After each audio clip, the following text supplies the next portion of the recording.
Welcome to my channel. Your support means a great deal to us and we'd love to know where you're joining us from. Are you at home or on the go? Feel free to share with us below. Now let's dive into today's story, Sweet Revenge. Alexander walked into his home one evening after a short business trip. He had hoped that after the long, stressful days, he would be able to return and relax with his wife and daughter, to experience the peace he had built over the past 7 years. From a distance, he saw the house lit up, windows open, and light spilling from inside. He could see shadows dancing gently through the blinds. This scene made him feel at ease. Eva, his wife, always enjoyed hosting her friends and having gatherings at home. But tonight, something felt different. Initially, Alexander thought it was just another typical gathering. He didn't rush to go through the front door, but instead walked around the house, hoping to surprise Eva. He imagined catching her laughing, immersed in the humorous stories she often shared with friends. That was the image of Eva that Alexander loved, the wife he once thought of as his best friend. However, as he neared the back porch area, the sounds of the conversation became clearer. For the first time, he heard Eva's laughter, but it wasn't the light, pleasant laughter he had expected. It was loud, mocking, and cynical. She laughed while telling stories about him and their marriage, but not as a loving wife. Most painfully, Eva laughed and said, "He doesn't even realize I've been seeing someone else for a long time." Alexander's heart felt like it was being squeezed. These words were not just a betrayal, but a mockery. Almost as if she had intentionally tried to make him feel ashamed, as if their marriage had been nothing but a joke. Alexander stood frozen, his heart stopped, unable to move or think clearly. At that moment, he couldn't believe what he was hearing. He stood there outside in the dark, feeling as if his entire world had collapsed in just a few seconds. The image of the wife he loved and the partner he had trusted now seemed blurry. He couldn't believe that Eva, the one who had sworn to love him forever, could betray him so cruelly. Every word, every story she told while laughing with her friends felt like a knife stabbing deep into his heart. He wasn't strong enough to confront the truth, yet he couldn't walk away either. He stood there, staring through the slats of the wooden railing into the house where Eva and her friends continued to laugh as if nothing was wrong. The stories of infidelity, of secret dates, and of her lover, Mark, were being shared as if they were just part of the game, without an ounce of guilt. Suddenly, a silence filled the air, and Alexander felt like a shadow, standing outside his own life. That feeling was indescribable, a pain beyond words. When the laughter and the gossip inside the house eventually stopped, Alexander couldn't move. He felt a sharp pain in his chest, as though his heart was breaking. However, instead of reacting with anger, instead of screaming or smashing things like you see in movies, Alexander chose the terrifying power of silence. He did nothing. He stood still in the dark, feeling like a ghost in his own home. Eva's words still echoed in his mind, but the silence within him felt like a vast ocean with no end in sight. He didn't need to destroy anything or act out violently, because he knew that his silence had more power than any reaction. This was the silence of a man who was utterly exhausted, a man who had reached his limit. Eva didn't understand the depth of the hurt she had caused, because she still thought that his silence was a sign of weakness. But no, Alexander had decided that he wouldn't take revenge by hurting her as she had hurt him. Instead, he would do something Eva would never expect. He would disappear from her life. After leaving the house, Alexander didn't rush to go anywhere. Instead, he drove straight to a quiet cafe and sat there alone in the dark. His heart ached, but he couldn't cry. The pain felt like an open wound that would never heal. He had loved Eva deeply, with all his heart, and now he had to face the painful truth that that love was gone. He called the one friend he knew would understand him without needing any explanation, David. David had been his best friend for years, and Alexander knew he was the one person who could help him get through this. David answered the phone, his voice deep but full of concern. "Where are you?" David asked. "I don't know. I can't go back home," Alexander replied, his voice dry. "My door's open. Come here." David didn't ask any more questions, just said that and hung up. Alexander drove alone, without a destination, not knowing where he was going. He just knew he needed space to think, to heal his heart. Something inside him had changed, but he wasn't sure what it was. When he arrived at David's house, no words were exchanged. David simply welcomed him in, and they sat in silence. Alexander sat on the couch, staring out the window into the darkness, thinking about everything that had just happened. Questions without answers flooded his mind. Why had Eva done this? How could she betray him, the one person who had always loved and trusted her? Why hadn't he seen all the signs? These questions made him feel like a fool, but there was no regret. He only felt empty, unable to go back to the life he had before, unable to face the woman he had once thought would be his partner for life. After sleepless nights and constant reflection on Eva's betrayal, Alexander decided not to confront her directly. He wouldn't make a scene, he wouldn't start a war. Instead, he began to make meticulous plans.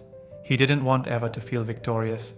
He would make her face the truth, and she would pay for what she had done. Alexander started watching Eva closely, trying to document everything she did, every sign he had missed in the past. He found the messages between her and Mark, unexplained calls, secret meetups, and even hotel receipts that she had paid for using their joint money. Every piece of evidence he gathered only made him feel more heartbroken. But instead of crying, he felt a cold determination building inside. He didn't need sympathy or forgiveness, he just needed the truth to be exposed. Finally, Alexander found the most damning evidence. He discovered that Eva and Mark had booked a hotel room during a vacation that Alexander hadn't known about. It felt like his world had crashed down again, but this time he wasn't scared. He knew this was the moment he had to act, not for revenge, but to take control of his life again. With all the evidence in hand, Alexander made the decision to act. He wasn't going to let Eva walk away from this unscathed. He wanted her to confront the truth, to face the consequences of her actions. He had been patient, silent, and strategic for long enough. Now it was time for the truth to surface. The mask Eva had so carefully crafted would finally come off. The first thing he did was gather everything he could. He took screenshots of the messages, saved the hotel receipts, and collected every piece of correspondence between Eva and Mark. It was methodical, almost like a surgeon preparing for an operation. His mind was sharp and focused. The emotional chaos had turned into a cold, calculating determination. But Alexander knew that the worst part was not going to be sending the evidence. That part would be easy. The hardest part was realizing just how deeply his world had been shattered. He had trusted her completely, and yet here she was, laughing at his expense, carrying on an affair behind his back. It wasn't just about the affair, though. It was about the years he had spent believing in something that was never real. He had spent so much of his life trying to be the best husband, the best father, and in return he had received betrayal and mockery. But now he wasn't going to allow that to define him anymore. One afternoon, while Eva was out, Alexander took the time to send the email to Mark. He included all the evidence, photos, messages, receipts. He didn't hold back. He attached everything in one well-organized email and sent it with a simple yet sharp note. "You've been played, Mark. I hope you see her for who she really is." Mark, the man Eva had been seeing, was a business consultant, a colleague from one of her previous projects. Alexander had known about him, but he had never suspected the depth of the relationship. Eva had mentioned Mark's name a few times over the years, but never in a way that seemed suspicious. She had always dismissed it with a laugh or a joke, telling him they were just work friends. Now Alexander knew that Mark had become much more than that. It didn't take long for Mark to respond. He was shocked. It was clear from his messages that he hadn't realized Eva was married, or at least hadn't realized how much damage she had done. Alexander could almost feel the fury through Mark's texts, the shock, the disbelief. He had no idea how deep this betrayal went, and suddenly the woman he had been seeing wasn't just cheating on her husband, she was playing him too. Mark immediately tried calling Eva, but of course Eva didn't pick up. Alexander wasn't surprised. Eva, like so many cheaters, had already built up the wall of denial, ready to dismiss any consequences. At the same time, Alexander didn't forget about Eva's family. He sent a copy of the email and the evidence to her parents. He knew they had always been a part of their life together, and it was time for them to see who Eva truly was. They had always treated Alexander with respect, and now it was time for them to understand the truth behind their daughter's actions. That evening, when Eva returned home, she was met with silence. There were no signs of a confrontation, no shouting matches, just an eerie quiet. She walked in, expecting to continue her normal routine, but when she reached the living room, everything was different. The atmosphere was thick with tension, and the air felt heavy. Alexander had left everything in plain sight. The email, the screenshots, the receipts. He didn't need to say anything. There was nothing left to say. Eva walked into the room, her eyes immediately landing on the table where her world had just been dismantled. She stood there frozen for a moment, staring at the evidence, her face turning pale. The confident, self-assured woman who had once been so in control was now visibly shaken. Her hands trembled as she picked up the printed emails. She didn't speak. She just blinked and looked at Alexander, her expression one of pure disbelief. The reality was sinking in. There was no denying it now. She had been caught. There was no escaping it. Eva stood there in stunned silence, unsure of how to react. Alexander remained calm, watching her with an unreadable expression. He had already come to terms with the fact that this was how it had to end. He had moved on from the emotions that once tied him to her. Eva finally spoke, her voice shaking. "How long have you known?" she whispered, barely able to meet his gaze. "Long enough," Alexander replied coolly. "Long enough to make sure you would have no chance to cover it up.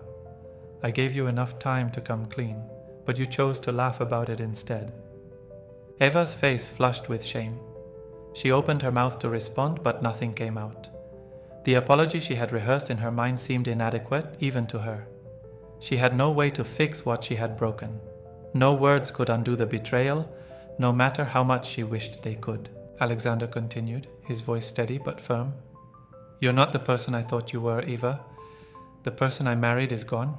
What I see now, this is just someone else." Eva sank into the chair, the weight of her actions finally hitting her. "I didn't mean for it to go this far," she began, her voice cracking.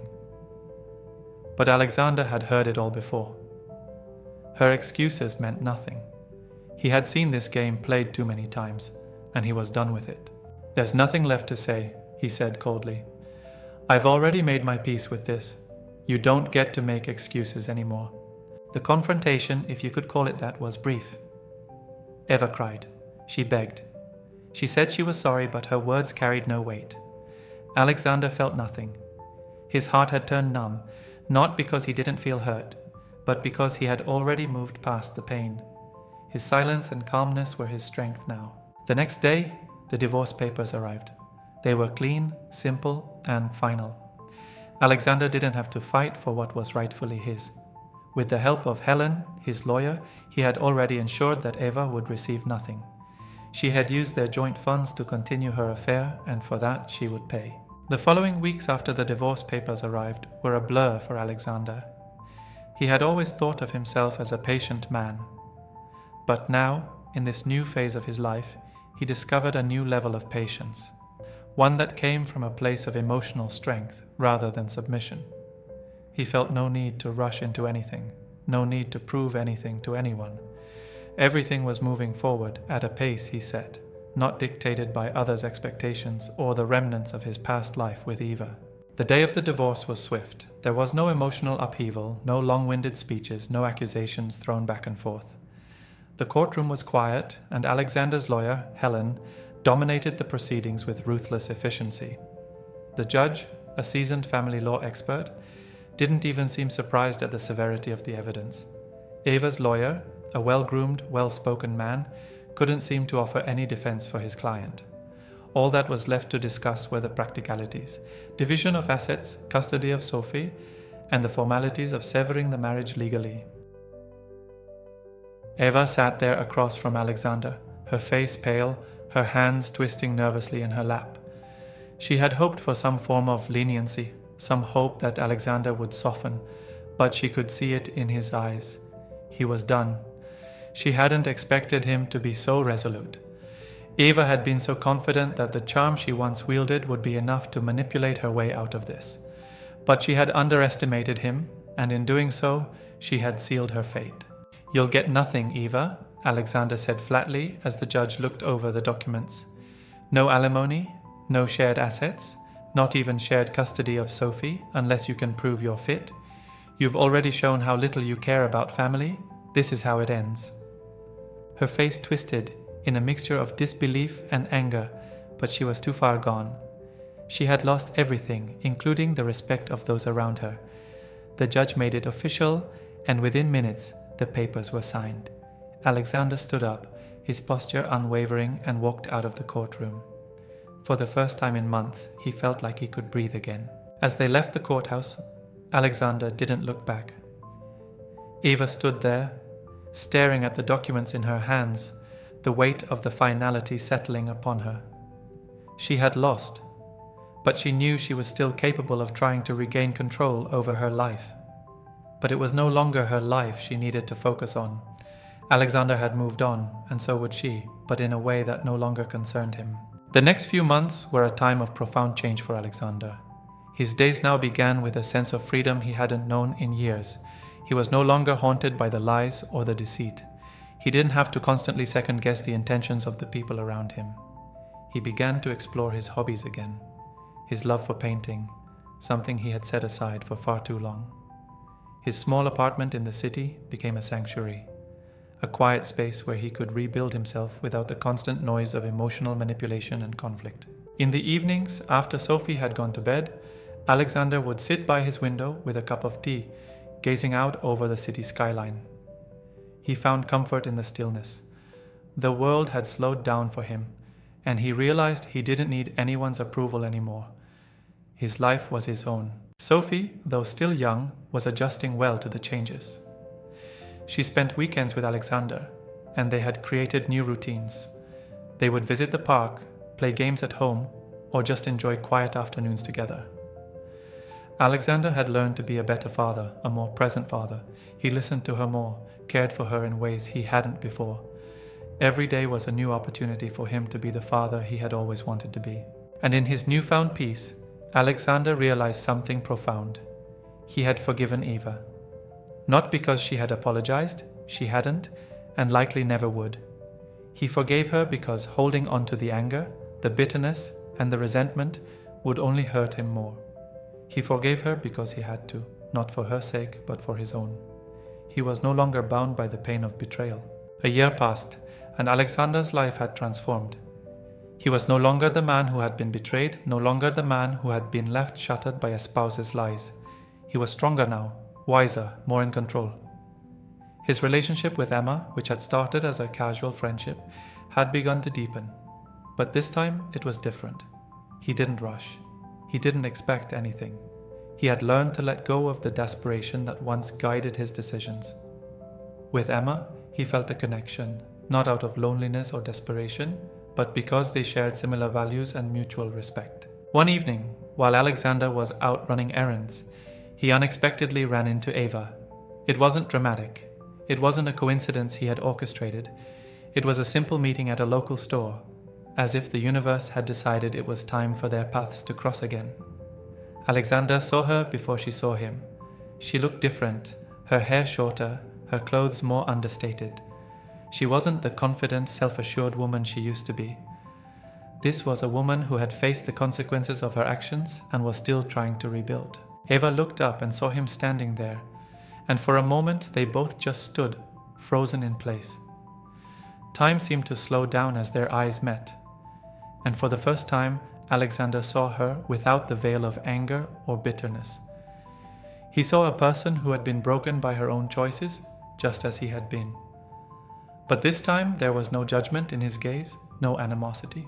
"I didn't think I'd run into you," Eva said, her voice shaky. I'm leaving soon, moving to Chicago, starting over." Alexander nodded. He could see the vulnerability in her eyes, something he hadn't seen in a long time. "I'm glad you're moving forward," he said, his voice calm. "It's time for both of us to move on." There was a brief silence, and then Eva spoke again, her voice softer this time. I'm sorry, Alexander, for everything. I know it's too late. But I still wanted you to hear it from me. He paused, letting her words settle in. The apology wasn't for him to accept. It was for her to let go of her own guilt. I appreciate you saying that, Alexander replied quietly. But you don't need to apologize. I'm not angry anymore. I've moved on. And you will too. You deserve to. Eva smiled faintly, her eyes welling up. Thank you. They stood there for a moment, each taking in the significance of the encounter. It was not a grand reconciliation, but it was closure. Real closure, not based on the need for forgiveness, but on mutual understanding. As Eva turned to leave, Alexander didn't follow her with his eyes. He didn't stand there holding on to the moment. He simply took a deep breath and walked on, his life his own once again. It wasn't the end he had imagined, but it was exactly the one he needed. Months later, Alexander was still living his life with a calmness and clarity he had never thought possible. He spent his days painting, working, and raising Sophie. He had found peace, and he was no longer the man defined by betrayal. He was a man who had moved on, who had rebuilt his life from the ashes of his past. And as he sat in his favorite cafe one afternoon, looking out at the world going by, he realized something profound. He didn't need to prove anything to anyone anymore. His happiness didn't depend on anyone else's validation. He had found it within himself. Peace, for the first time in years, was his.